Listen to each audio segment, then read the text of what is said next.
আসসালামু আলাইকুম। আশা করি সবাই ভালো আছেন। আল্লাহর রহমতে আমিও ভালো আছি। আজকে আমার বন্ধুদেরকে একটা গল্প শোনাবো বলে আসছি। গল্পটা হচ্ছে এই, এখন একটা জঙ্গলের রাজা সিংহ। সিংহ সিদ্ধান্ত নিয়েছে একটা, তা সেই জঙ্গলে প্রচুর পশু পাখি থাকে। তা রাজামশাই একদিন ডেকে সবকে বলছে যে আগামীকাল আপনারা সবাই এই টাইমে থাকবেন, আমার কিছু বলার আছে, আমি বলবো। তা সারা জঙ্গল সারা জঙ্গল সবাই ঘোষণা করে দিল রাজামশাই কিছু বলবে, এই টাইমে সবাইকে এক জায়গায় হতে বলে। তো যথারীতি সবাই টাইম মতো এক জায়গায় হয়ে রাজামশাইয়ের অপেক্ষা করছে, রাজামশাই কখন আসবে, কি বলবে, সেই অপেক্ষায় আছে জঙ্গলের সব পশু পাখি। ঠিক সময় মতো রাজামশাই আসলো, এসে বলছে সবাই আছো এখানে? বলছে হ্যাঁ। বলছে ভালো করে দেখো কেউ বাকি নেই তো? তা বলছে না। রাজামশাই এসে এখন সিদ্ধান্ত শোনাবে, রাজামশাইয়ের কি সিদ্ধান্ত। সবাই সেদিকে তাকিয়ে আছে, সবাই ভয়ে ভয়ে আছে রাজামশাই কি বলে।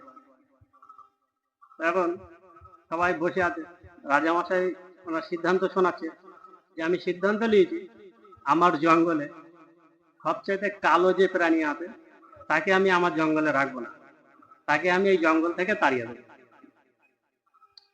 সবাই মুখ চাপাচাপি করছে, এ ওর মুখ পানে চাইছে, ওর মুখ পানে চাইছে। তখন সামনে বসেছিল কাক। কাক সামনে বসেছিল কাক। কাক উঠে দাঁড়িয়ে বলছে রাজামশাই, কাকে তাড়াতে হবে আমাকে বলেন, আমি তাড়িয়ে দিচ্ছি। রাজামশাই তো অবাক, সবাই অবাক যে আমি যাকে তাড়াতে চাইছি সেই উঠে বলছে কাকে তাড়াতে হবে বলেন, আমি তাড়িয়ে দিচ্ছি।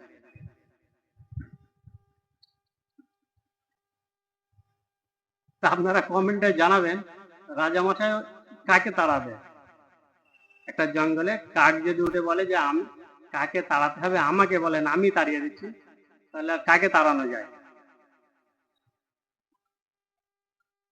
আজকে একটা কল রেকর্ডিং শুনলাম, সোশ্যাল মিডিয়ায় এখন চলছে।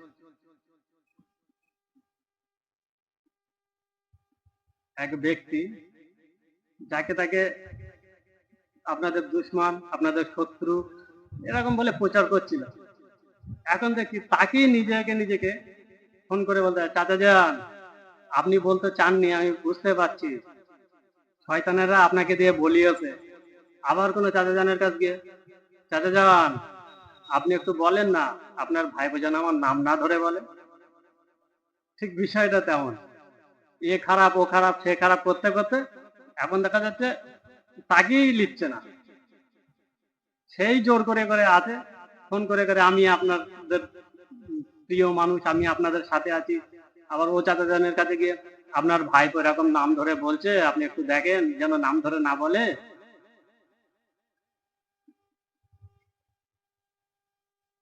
অন্য কাউকে খারাপ করতে গেলে এটা ভেবে রাখবেন, কাউকে এক আঙুল দেখাবেন তো 4 আঙুল নিজের দিকে আছে, এটা মাথায় রাখবেন। অন্যকে খারাপ না করিয়ে নিজে কিভাবে ভালো থাকবেন সেই চিন্তা করেন। যে খারাপ লোকে ঠিক দেখে নেবে যে খারাপ, যে খারাপ লোকে ঠিক দেখে নেবে কে খারাপ কে ভালো, কে খারাপ কে ভালো ঠিক দেখে নেবে। আজকে কাউকে নাম ধরে বললাম না, তার কারণ হলো অসুবিধা নেই বললাম না, তার কারণ দেখছি এবারটা অন্তত খুব শান্তশিষ্ট ভাবেই আছে। যদি দেখি যে খুব বাড়াবাড়ি করছে, তাহলে আমি নাম ধরে বলবো যে কে সেই ব্যক্তি। যতদিন চুপ আছে তো আমরাও চুপ আছি, মুখ খুলেছেন তো আমরাও মুখ খুলবো। ঠিক আছে, আপনার ভালোবাসার মানুষদের কাছে আপনি বলবেন, আপনার মহব্বতের মানুষদের কাছে আপনি বলবেন, তাতে আমাদের কোনো অসুবিধা নেই। কিন্তু আপনি ভালো প্রমাণ করাতে গিয়ে আরেকজনকে খারাপ কেন করছেন? আপনি ভালো সেইটা বলেন যে আমি ভালো, আমি এইভাবে চলি, আমি ভালো। আপনি ভালো প্রমাণ করাতে গিয়ে আমাকে কেন খারাপ করছেন, আরেকজনকে কেন খারাপ করছেন? কাউকে খারাপ বলে নিজে না ভালো সেজে নিজে ভালো সেইটা প্রমাণ করা। আশা করি সবাই বুঝতে পেরেছেন। আসসালামু আলাইকুম।